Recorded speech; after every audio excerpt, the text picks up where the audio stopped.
This is Dan Schneider. On this Dan Schneider video interview, the subject is Mr. Magoo's Christmas Carol, an early 1960s holiday special. I'll be talking with a man who wrote a book about it. My guest is Darrell Van Citters. Some years ago, he wrote a book on Mr. Magoo's Christmas Carol, the first American that I know of, the first American Christmas special of its kind in the early 1960s that gave rise to Charlie Brown and Santa Claus and Rudolph and Frosty and all the rest of them. But that was the first one, and I think it's the best one. And I also think in an essay I wrote some years ago that it's probably the best version of the Dickens Christmas Carol tale, even I think better, more condensed, a little bit breaking the fourth wall than Dickens's own original tale. But welcome, Darrell. Before we get into all of that, I'd like to give my guests a few minutes to talk about themselves or the subject. So if you could, tell me a little bit about yourself and how you first got interested in Magoo's Christmas Carol. Hi, I'm Darrell Van Citters, and I've been in animation for 40 plus years, and I'm a big fan of animation history. And one of the things that I've always loved as a kid was kind of a guilty pleasure, because anybody in animation knows the execution of Mr. Magoo's Christmas Carol was not of the highest quality. But it was always a guilty pleasure, and I became interested in finding out from some of the artists who were still around, what happened with this. And I think the real foundation for why I wrote the book was, how did two Broadway songwriters write for a little rinky-dink, animation studio here in Hollywood? I mean, UPA was a big studio, but they were doing TV work, and it wasn't that great a work at the time. So it's kind of amazing to me that Julie Stein and Bob Merrill ended up writing this Broadway score for a cartoon show, and it turns out to be the first Christmas special too. And that was really what started the whole thing. And as I started digging through things, I started unraveling a pretty amazing story. So let's just talk about. Oh, hold on. So UPA. Let's talk about what UPA was. Was that the predecessor to Filmation, or? No. UPA was a part of the Disney diaspora. There was a lot of ex-Disney people who decided that they didn't want to keep doing, talking animals and that kind of thing. So they went off to do more artistic shorts. And unfortunately, they were very artistic, but they weren't that a lot of them were not that entertaining. So it was too bad. And the studio ended up being sold to a guy who was a marketing genius, Hank Saperstein. And he bought the studio mostly for its prime IP, which was Mr. Magoo. So I know in the 50s there was, I think, a kids show or some cartoons that had real human lips. Was UPA that cartoon? No, that was Cambria Productions. That was Clutch Cargo. Yeah. Okay. So let's talk then about Mr. Magoo. Jim Backus, who voiced Magoo, is obviously most well known for playing Thurston Howell III, the titular millionaire of the song from Gilligan's Island. But he was also in the James Dean film Rebel Without a Cause, I believe, as the father, and other stuff. So how did Backus get involved with the character of Mr. Magoo, and what was Mr. Magoo? Well, Mr. Magoo started off, and it was just a one-off character in a short called Ragtime Bear. And the major thing about him was he was a crotchety old guy who thought he was right about everything. It turns out that he also had he was nearsighted, and later on that became the kind of the main focus of his character. It wasn't his crotchiness; it was his nearsightedness. He was still kind of bullheaded, but it was not quite the same as he started out. And eventually, over time, people decided that Mr. Magoo was making fun of blind people, when the original intent was never about making fun of anybody with a sight affliction, but it was about a guy who was bullheaded and refused to acknowledge his weaknesses. Jim Backus, go ahead. No, go ahead. You go ahead.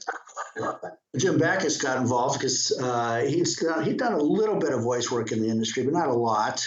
He was known for other things, and the first animation voice that I'm aware of, he may have done others, was for a Bugs Bunny cartoon, A Lad in His Lamp. He plays the genie in that.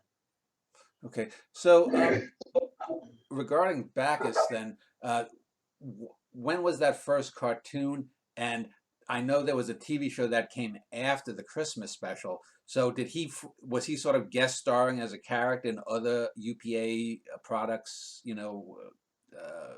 I guess, series, cartoon series. Are you referring to the Famous Adventures of Mr. Magoo? Yeah, wasn't that after? Yeah, that came after. Yeah, that was a direct offshoot from this, because it was taking a classic tale and having Magoo play an actor in a role, just Yeah, like the Christmas special.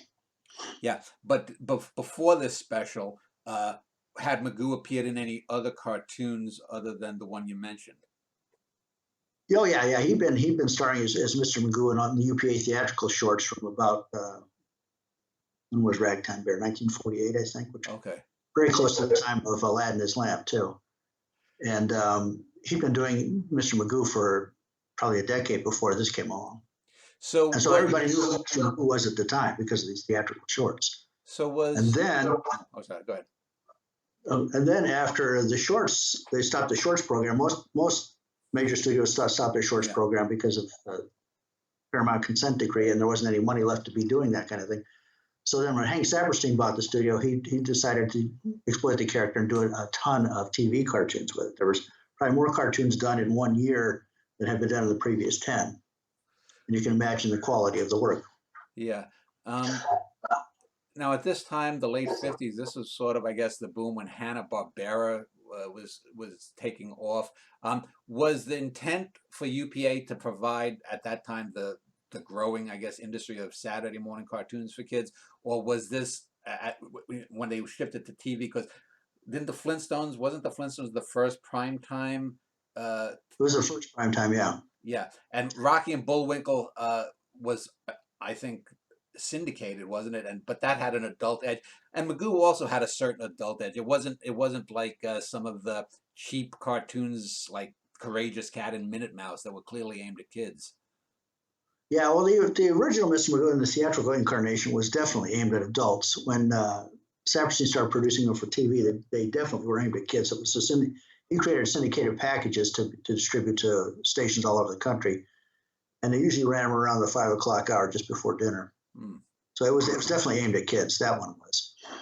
So, what was it about the Magoo character that lent it? Uh, did someone come up with the idea? Well, oh, we need to do a Christmas show, and wouldn't Magoo be a natural fit for to play Scrooge?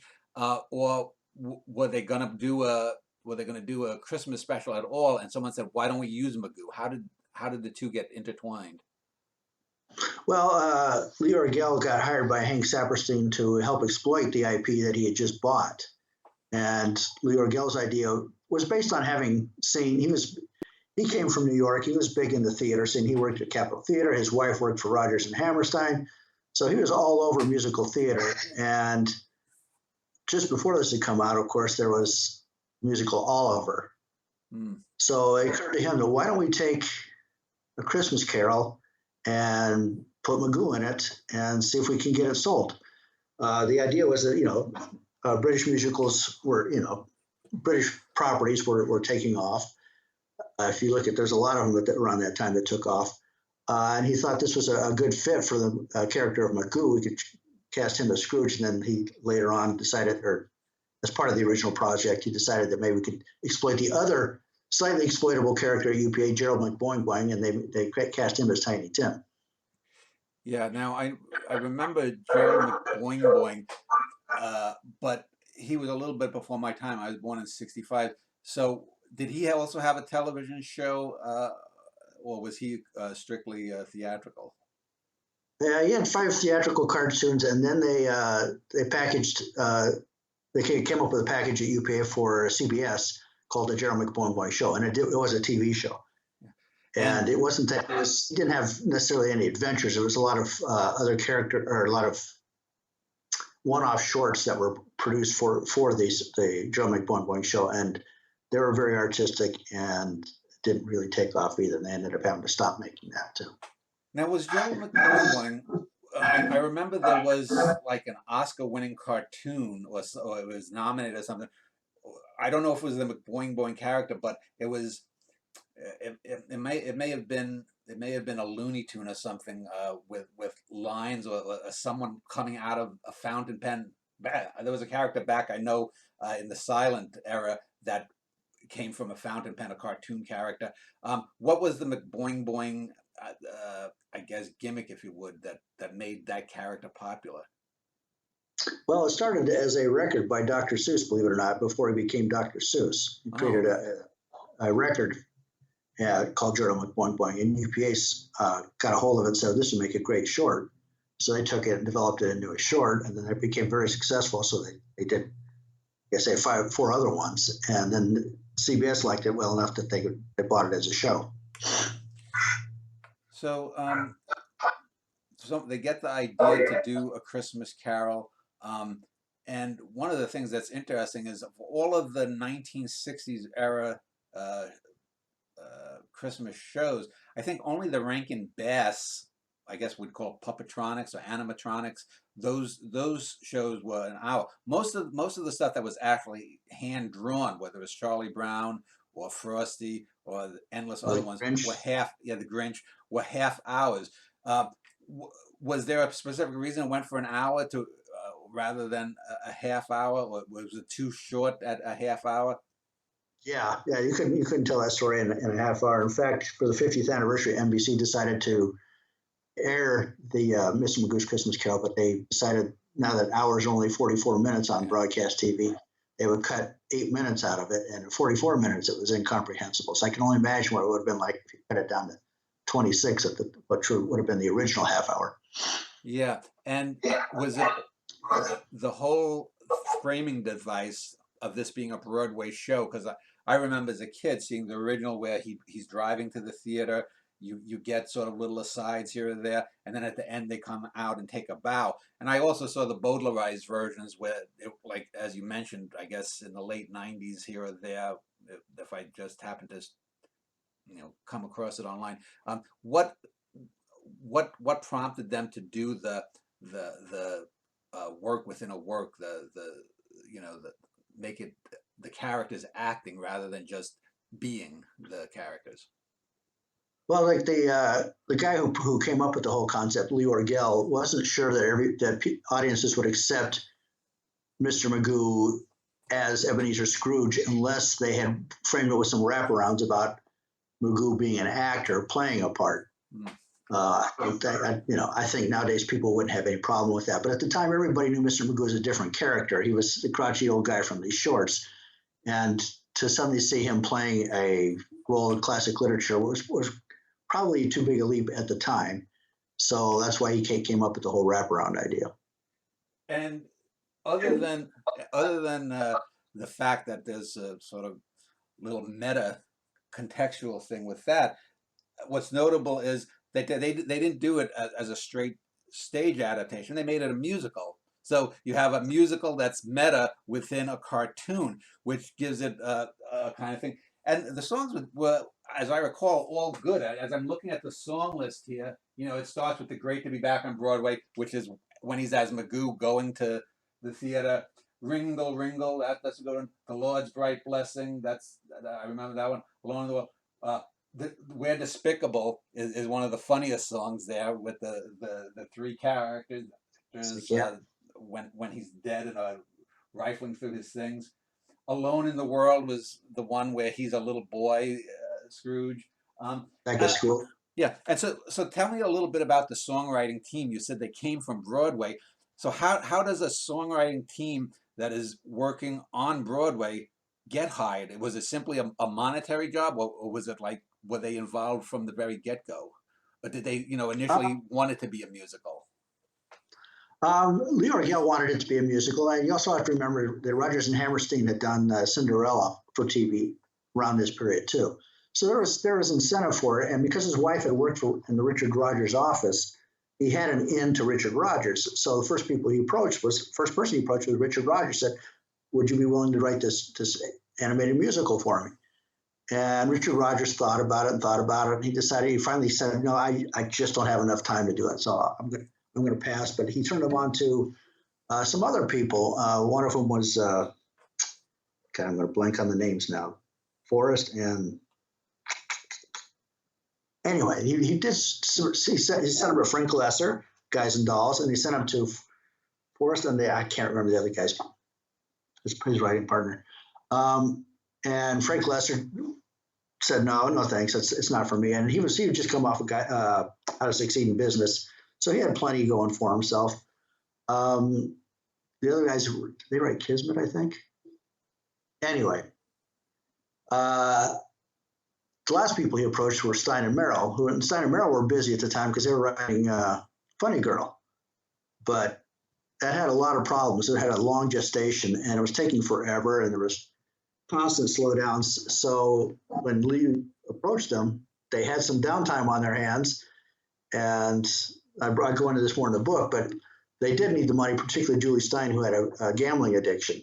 So he needed money as quickly as he could get it because he was always on the hook for it. And he was very close to having issues with the people who were trying to collect his debts. So he did it for money, and they did it very quickly because they were, both Stein and Merrill were seasoned songwriters. So it didn't take them long to do this. In fact, I think they did it in less than a month. Mm. UPA flew them out to Hollywood, and they put them up at the Beverly Hills Hotel, and they moved a piano into their room, and they hacked away at it, and within a month they had the songs ready to go. So one of the interesting things I remember from 1960s era television, especially Christmas and holiday specials, was there were a lot of musicals, and not only in cartoons, but in live Christmas specials. And I'm not just talking about Perry Como. I remember there was a thing called The Littlest Angel, which starred the kid Johnny Whitaker, and it had Fred Gwynn from Herman from the Munsters in it. Also, Rudolph the Red-Nosed Reindeer, and most of the Rankin Bass holiday specials also had 2 or 3 musical numbers. Was that something, the idea of musicals, was that something that was before Magoo, or did Magoo, were they ripping off the idea from Magoo, Rudolph the Red-Nosed Reindeer? I mean, obviously that was based on a song itself, but there's a handful of other songs within it. Was Magoo sort of the progenitor of that whole sort of mini 1960s holiday cartoons have to have some kind of music in it? I think so. I mean, I can't, obviously prove that was the case, but it seems success bred more of the same kind of thing. And when people saw how incredibly successful Mr. Magoo's Christmas Carol was, they, and the irony, they of course did more of them, but the irony was that General Electric was already using Mr. Magoo as a spokesperson at the time that they did the special, but apparently they had used up their advertising budget for that year, so they couldn't sign on to do Mr. Magoo's Christmas Carol, and so a few years later they ended up sponsoring Rudolph the Red-Nosed Reindeer. So you say that it was it had done very well. The first year was 62 when it ran, and it ran on a network. What kind of ratings did it get? Because looking at it, it looks like it only lasted less than a decade on network television, I guess, in its initial run. Yes. Whereas Rudolph and Charlie Brown and the Grinch and Frosty have been perennials, and the DVD releases of them now, and I guess they're probably on streaming services all around. Since it was the first, and since it was very successful, what has happened to it? So how successful was it, and why hasn't it had the staying power of some of these other quote unquote classics? That's an excellent question. I don't know that anybody can actually give you a definitive answer for it, but it was so huge that they ended up having a 5-year contract to run it with NBC. And then after that, the stuff gets rerun over time. It starts to peter out. And I don't think it was big in Hank Saperstein's mind to keep it going. I mean, he did try some other shenanigans. At one point, he tried releasing it theatrically to see if he could qualify it for an Academy Award. And the Academy saw through that shtick and changed the rules so you couldn't pull that kind of thing. If it aired on TV first, you couldn't submit it for an Academy Award. I mean, Dick Williams did that with the Christmas Carol back, I think it was in the early 70s. And I think that was the death knell for being able to submit TV animation for a theatrical consideration for the Oscars. I don't know, other than Saperstein had his fingers in a lot of stuff, and he was quite the entrepreneur and marketer. He was originally involved with Tom Parker on Elvis Presley, too. The guy got around, and he was used to exploiting stuff.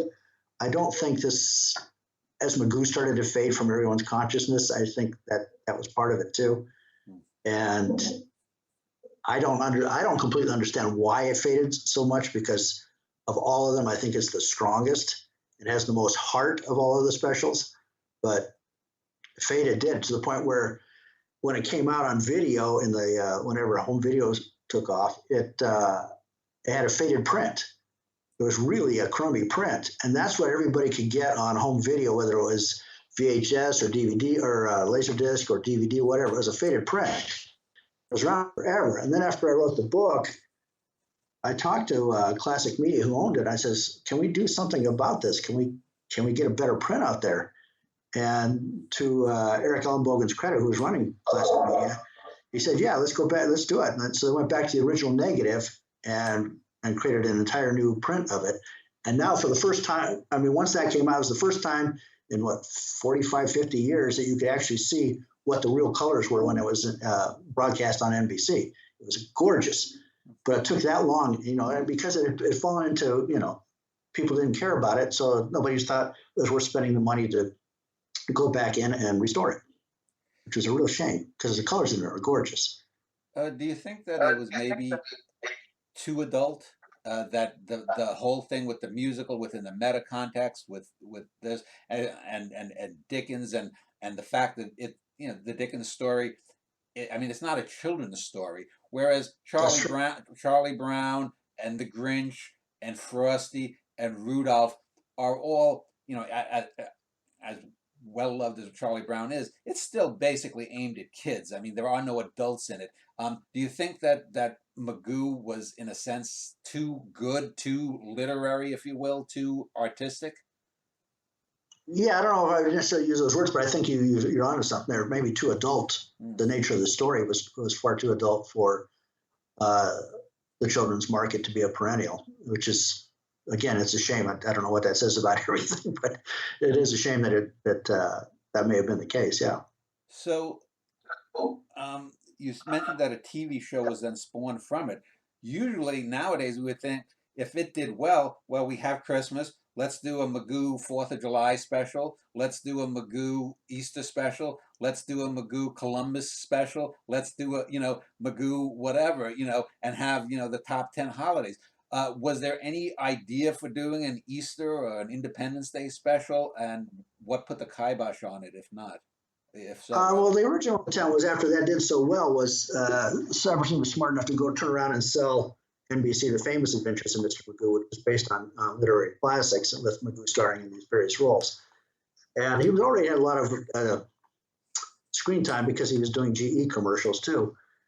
And again, after that 1 year, was not the series was kind of talky. It was not really a perfect way to handle that character for children. It was very talky, and you were doing literary classics.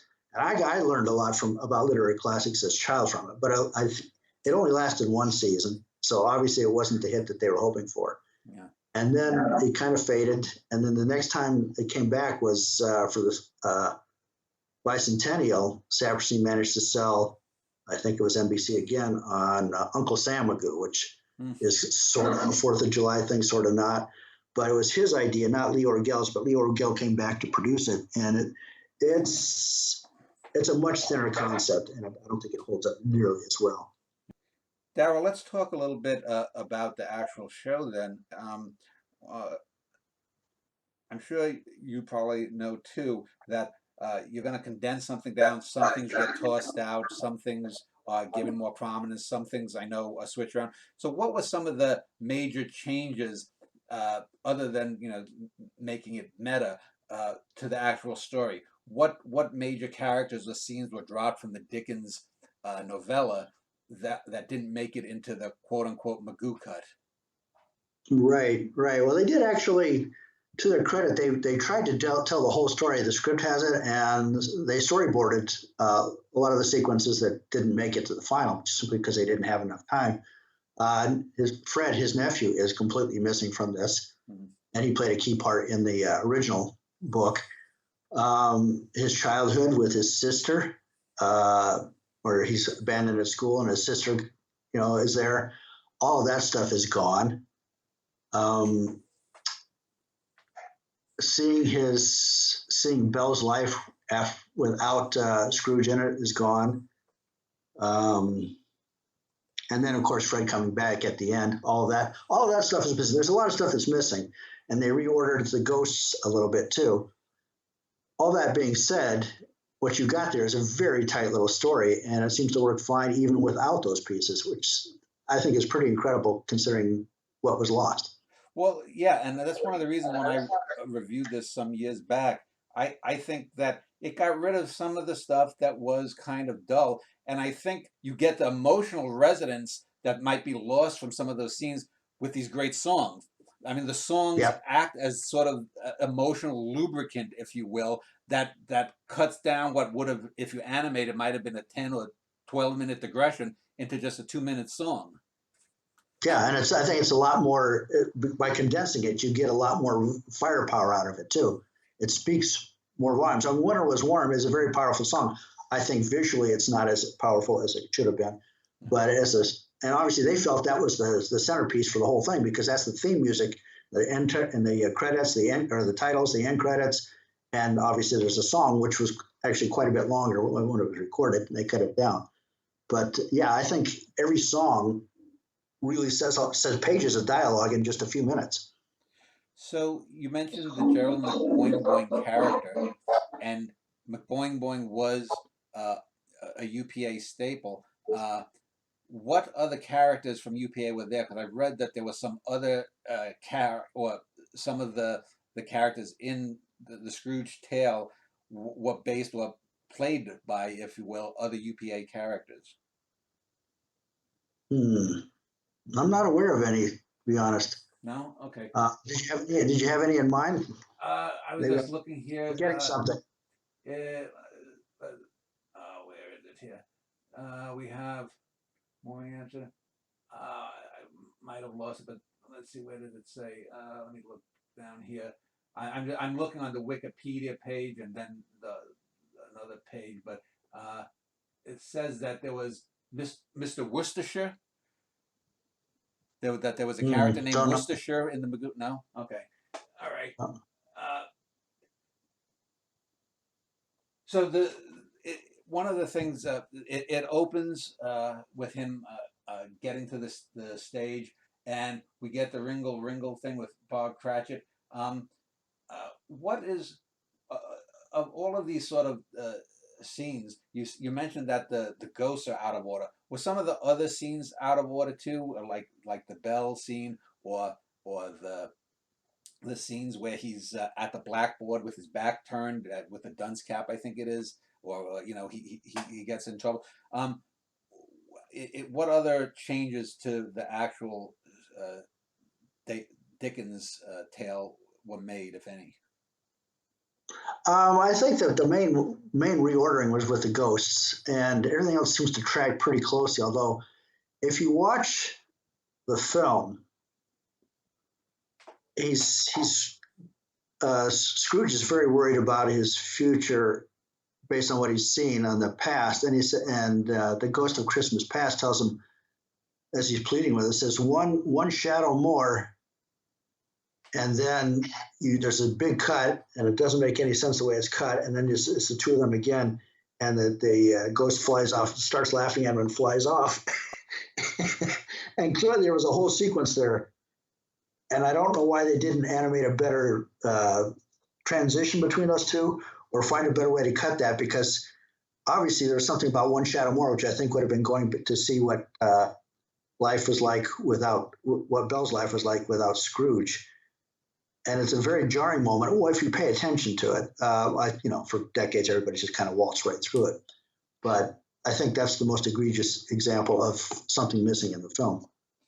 I remember too that the three ghosts seem to be visually a bit different than as described in the book. If you watched the many iterations of it on film earlier, Sure. There's one, I think it's Christmas Present, looks like quote unquote Father Christmas, or Santa Claus, has a Santa Claus like look. Then it's Christmas Past is a female character that has like a flame coming from her head, almost like she's a candle figure. And then Death, of course, is a Reaper like kind of figure. Was there any Right. particular reason that those three kinds of looks were chosen? I think it was to simplify it for the low budget of animation. And also, they're not, I mean, they're clearly, the Ghost of Christmas Present was not pink in the book Mm. or all one color. I mean, all the ghosts became one color. And that was largely an effect of, it would have been two things. It would have been one, money, because it's cheaper to paint it simpler like that. And two, a big part of why these specials were made was to sell color television sets. Yeah. So anything that would push color was something to be worked for, and that's why it was a shame for all those years that the color was so bad on those prints, because it really is a gorgeously colored film, and that's what those choices were all about, was to help push color and get people to buy color TVs. Let's just detour for a moment because I'm looking at the cast list, and there are some names that are familiar to me. I'm 57, but are going to be unknown to younger people. We talked a little bit about Jim Backus and his involvement with the Magoo, the Magoo character going back over a decade before that. But I see Maury Amsterdam. Maury Amsterdam was well known in live television, probably most well known nowadays for his work on the Dick Van Dyke Show. Um, Yeah, was he simply a hire? Was he involved in the project in any way? Did he do other cartoon voices too? Because I don't ever recall him voicing, Yogi Bear or something. yeah. No, he was a friend of Leora Gell's.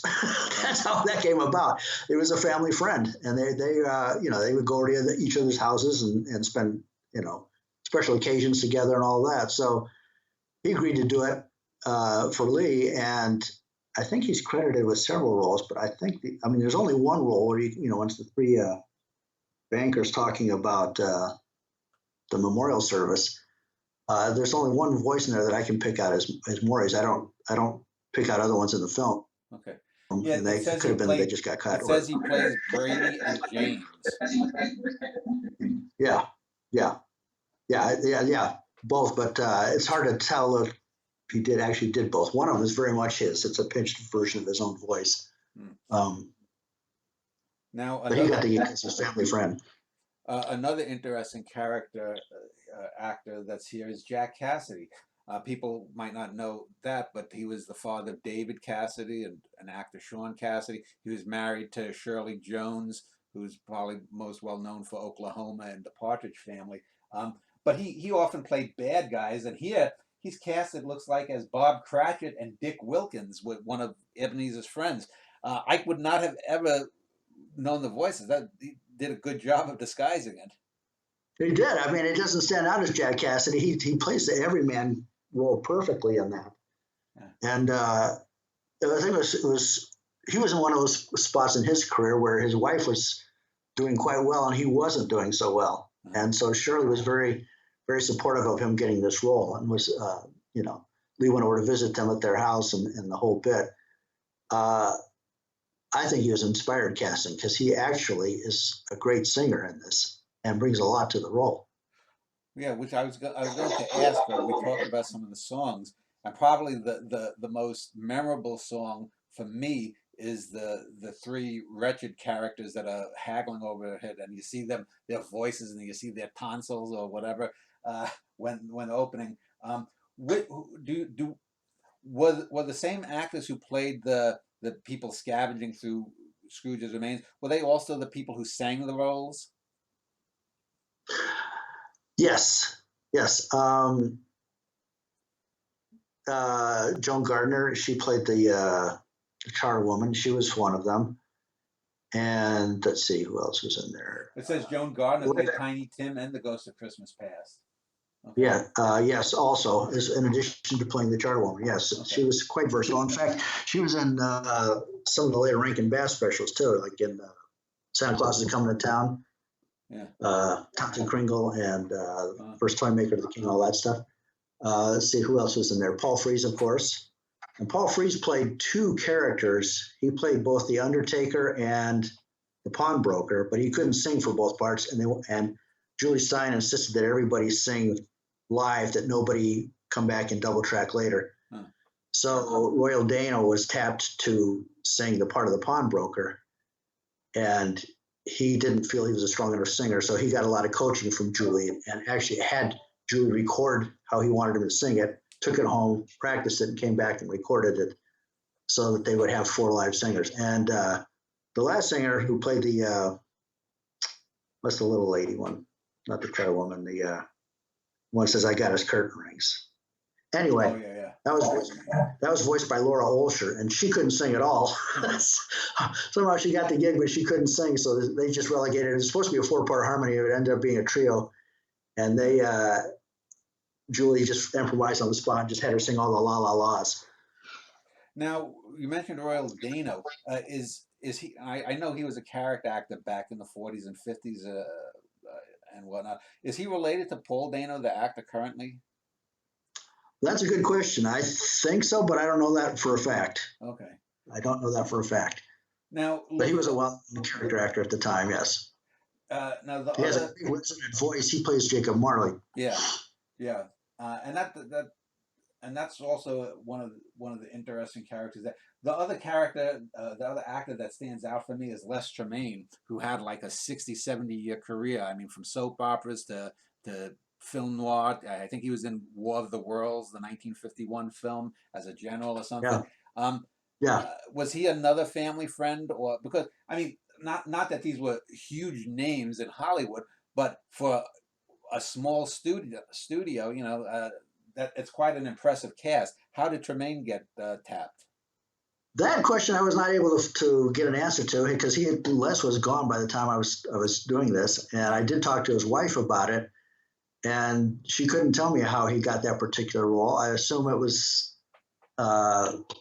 because of the nature of his voice. If it goes to Christmas Present, it's also got a very resonant voice, and it may have been simply because of that. I mean, clearly Lee Orgel was going for some big names when he cast this thing. He was not just going for the garden variety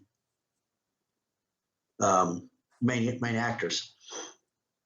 So let's talk a little bit about the actual physical look of the cartoon. Infamously, a lot of the cartoons of the 50s and later 60s suffered from, I guess you call it, Hanna-Barbera-itis or something. You know, it wasn't up to par with Tom and Jerry, which they did beforehand in theaters, or the classic Looney Tunes, or the Fleischer cartoons, even, you know, from the 1930s, Popeye, the early ones. How many frames per second were there on that? You know, well, it's still the same amount of frames per second, because you have to have so many frames to operate at sound speed. But there was a number of drawings from the way they were used, you know, and when Hanna-Barbera was doing it, and frankly, this special too, that you had limited animation that was pioneered by UPA, where you break off body parts and only move those instead of the entire body. Yeah. It's much cheaper to just draw an arm or eyes or a head than it is to draw the entire body over and over. So that was where the cost cutting came in. The sad thing, I would have been curious to see what it was like had this not happened, but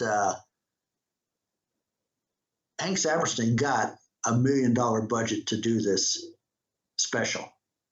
That's $1 million in 1962 money. Yeah. That's a lot of money. Yeah. And the first thing he did was he sequestered $250,000 for himself. Mm-hmm. So the production budget was $750,000. So right off the top, he lost a quarter of the budget. And I don't know what happened to all that money, because clearly not all that money is on the screen. I mean, some of that money obviously went to Stein and Merrill, probably the producer fees, but the execution of the animation is not on the level that you would expect out of that budget. I know later in the decade we talked about the Grinch. That was done by what's his name? From Chuck Jones. Yeah, Chuck Jones. That seemed to be a bit more fluid. The characters moved a bit more fluidly, or whatnot. Were there any production problems with mixing up the sound voice? Because I know you were talking a bit about the color contrast. Let's talk about what are some of the 2 or 3 major flaws that if they could have been done better. What are some of the flaws in the production that probably detract from it a bit? Well, I think one of them, I alluded to it earlier, is the song "Winter Was Warm." It comes off as a a budgetary thing when they spend the entire song panning across two backgrounds. um, there, I mean, okay, I mean, you could argue it's a stylization thing, but I still think, how about a little bit of reaction between Magoo and Belle about how they can't seem to break this logjam, but emotional logjam between the two of them. Just some reactions back and forth as she's singing to him. That could have gone a long ways towards really hammering home the emotional core of this thing. And I don't know what was it specifically a stylistic thing or was it a budgetary thing? It comes off as a budgetary thing because you spend a 2.5 minute song panning across two backgrounds. It's that I think is a place where it suffered from it. And then you have somebody like a song like "We're Despicable," where whatever the low budget was, and I'm sure it was quite low, Gerard Baldwin takes it, runs with it, and turns it into the showstopper of the entire show. Yeah. So part of it depends on who got the sequence, who was directing the sequence, and the way they looked at things. Well, and also too, but that they call it the Plunderer's March. Yeah. That does reuse things, but it uses it in the crescendo because we see, you know, all four of them, and then they disappear, and their mouths are in place or something. So see, that was budget consideration. Yeah.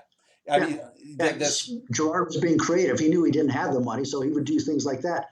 And you know, everybody's got that in their heads now when they see that thing. That's an iconic moment. But it was creative use of a low budget. Yeah.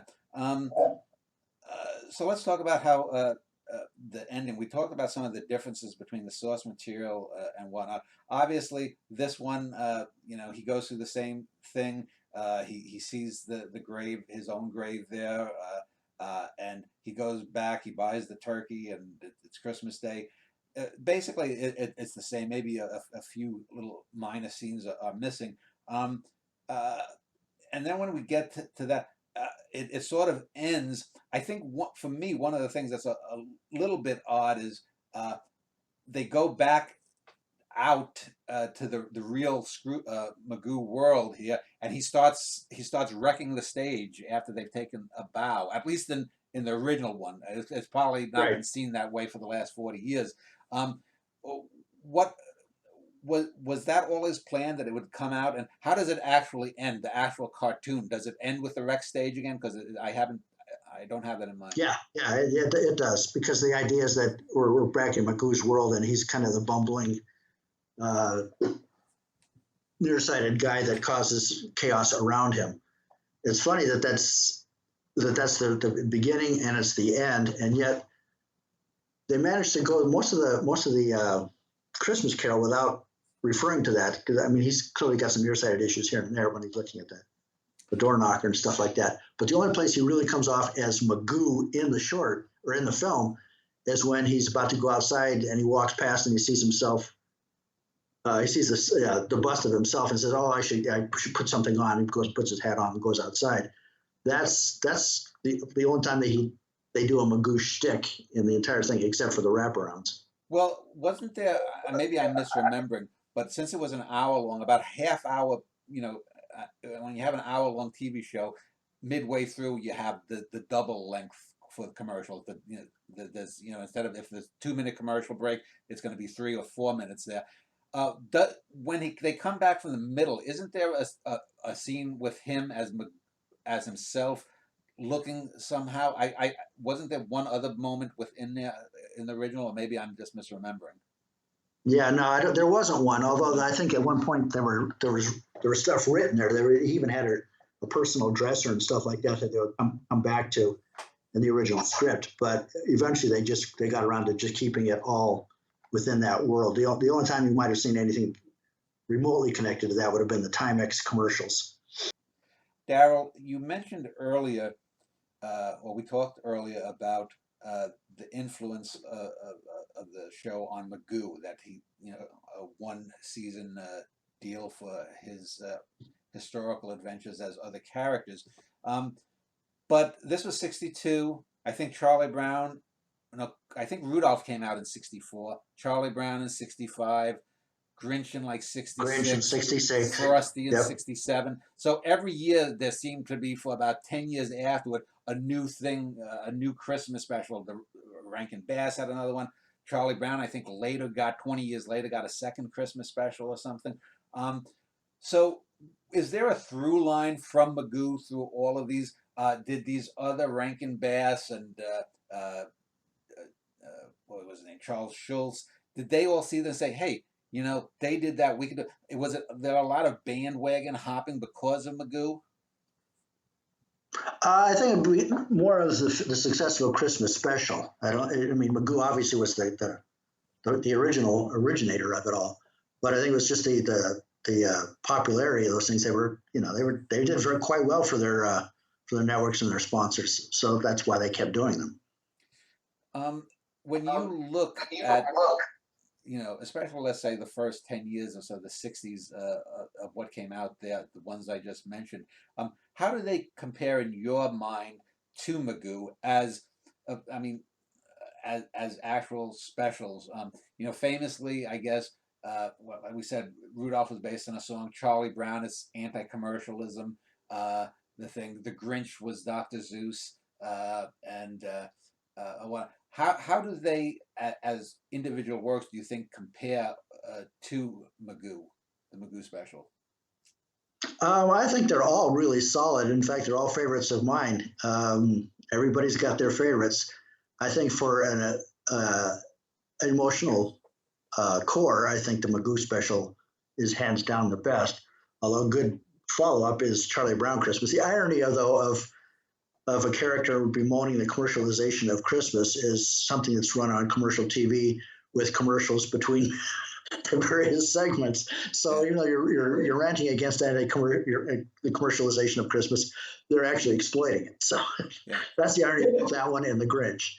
Well, also too is like I read something about Calvin and Hobbes creator Bill Watterson, who basically walked away from that. He could have made $1 billion there like Schultz did, but he didn't want to do that. And the irony is Schultz, of course, indulged Charlie. In the 1980s, you have Charlie Brown has gastritis special. It just got ridiculous. It got ridiculous. Every holiday of the year seemed to have a Charlie Brown special. It's Arbor Day, Charlie Brown. Yeah, it's that kind of thing. I want to talk about one other Christmas special, to see. It's a Wonderful Life, the live action film, famously got replayed because after I think it was 28 years in like the mid 70s, its copyright expired because no one had bothered to renew it, and that's what made it a classic. Looking at some of the notes on some of the other websites about the Magoo special, it didn't have that thing, but it seems to have wandered in the desert, so to speak, for any number of years. What has been its afterlife since its first 6 or 7 year run on network television? Because I remember, growing up in New York in the late 70s, it aired on some indie stations here or there, and then it seemed to disappear for 20 years, 25 years till I, saw it again.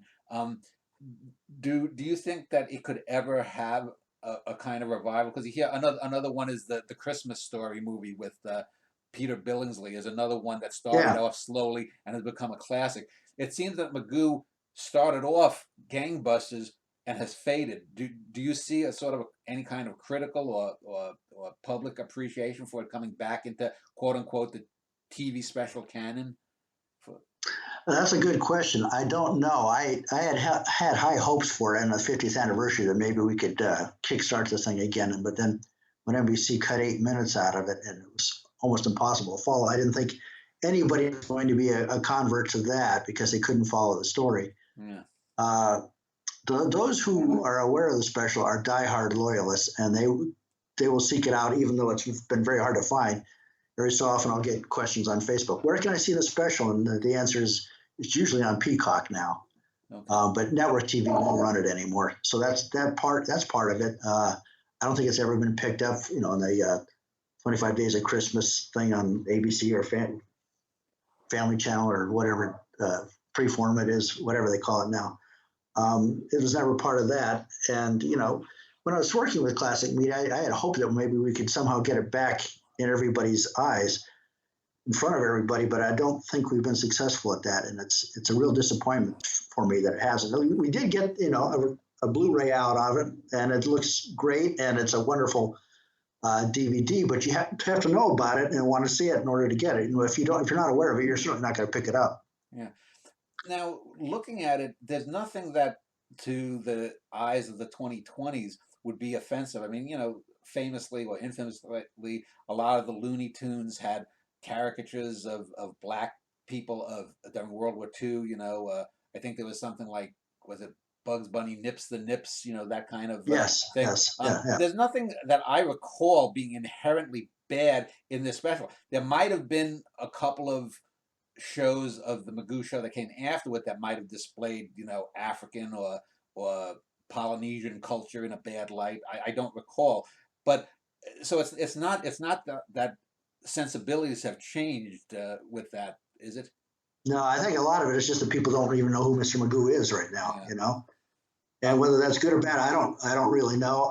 It's just a shame because it's a very solid special, and as you say, it's probably the best retelling of the story that's been done since the original book. It's a lot tighter than the book. So let me just talk about your book for a moment here before we end this. This was written, what, about 15 years ago, initially? Yeah, exactly. 15 years ago. You're right. And so 15 years, was the intent to revive interest in Magoo? Was this sort of a labor of love of yours? Well, it was a labor of love. It wasn't necessarily to revive interest in it. It was done because I wanted to know more about it. And as I found more and more out about it, I originally thought, well, maybe I'll just do an article for an animation magazine or something like that, general interest.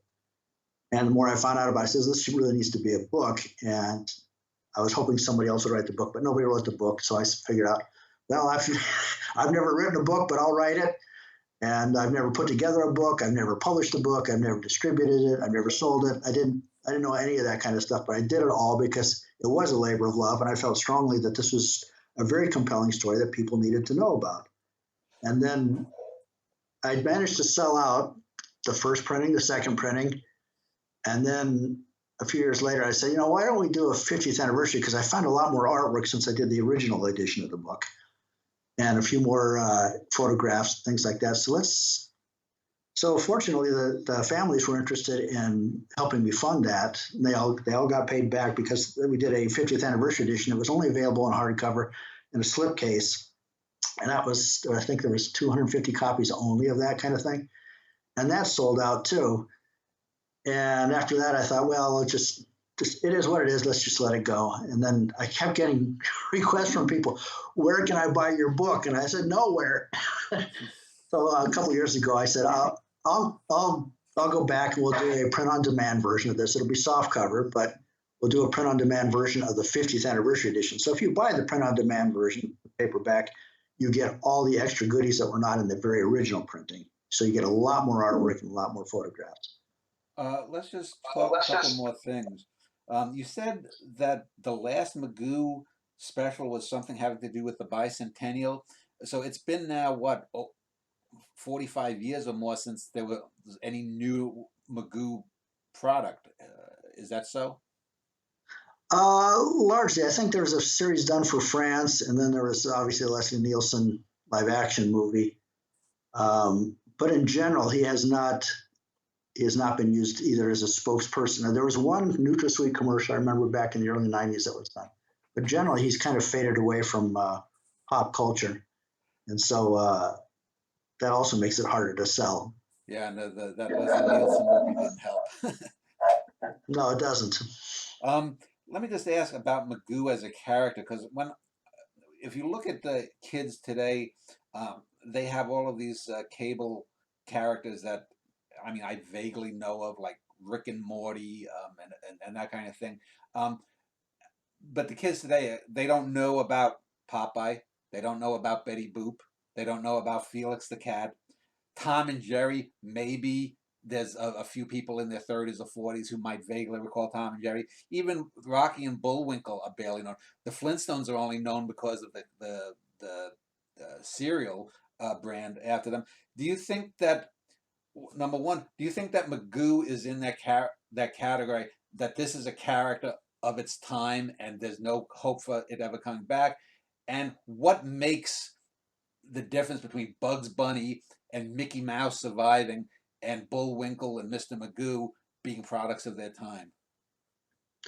That's a good question. I don't know why some of those. I mean, Bullwinkle is still funny. Yeah. In Oh, fact, I and wrote a it's book brilliant. on the. It's brilliant. Yeah, I wrote a book on the art of jaywalking because it was so influential on so many levels. But that one seems to have largely faded. And Mr. Magoo, I think it could come back, but you'd have to get past the look at the nearsighted guy making fun of the nearsighted guy. You have to go back to the crotchety old man. Now, are kids going to want to watch anything about a crotchety old man? I tend to think probably not. It probably more appeals to adults. So I don't know that you can pull him off the way. I mean, at one time he was the heavyweight. He was the guy who was really pulling in the bucks for advertising as a spokesperson, but not anymore. So I don't know that he may be completely a product of his time, and there isn't a future. But somebody clever could probably find a way to revitalize him. But I don't know that he'd necessarily be aimed at children anymore. And since you did Magoo, are there any other characters that you come across, or any other shows, even if they're specials or one-year series?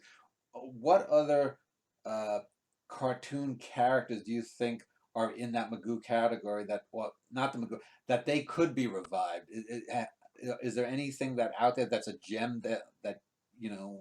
Hidden gem kind of thing. Yeah, Boy, I don't know. I mean, if they're not careful, you Tom and Jerry, Bugs Bunny, all of that kind of stuff could end up being lost to pop culture too. I would hope not, but you never know. Tastes change, and if characters aren't supported, well, we've seen what's happened when you don't support Mr. Magoo. It becomes something that only very few people know about anymore. yeah. So let me ask a final question. Why do you say that the Magoo Christmas Carol is great, and why should someone who's never watched it before find it and watch it? Say that again. Why is the Magoo Christmas Carol great, and why should someone who's never seen it before look it up and watch it? I think you should. I mean, if there's a number of reasons. One, are you an animation fan? Are you a Broadway musical fan? Are you a Dickens fan? There's a lot of reasons to do that. But if you just want something that's a solid, solid family entertainment, and not in the derogatory sense of that, solid family entertainment that everybody can watch and has an emotional punch to it, I think that's the strongest of the group. In fact, this came out later after the first edition of the book. I talked to somebody who was actually at the New York screening when they ran it at the 21 at Club 21 in New York. Ethel Merman was in tears during Winter Was Warm. So that tells you it had some emotional impact at the time, and it still has that emotional impact. Yeah. And I think that's what it's got going for it more than anything else. Well, I want to thank you for spending an hour or so talking about it. I'll link to your blog. I'll also link to the Amazon page for the book, so anyone could look that up, and then hopefully we'll watch the show itself. So thank you very much for your time. You bet. Thank you, Dan. I appreciate it.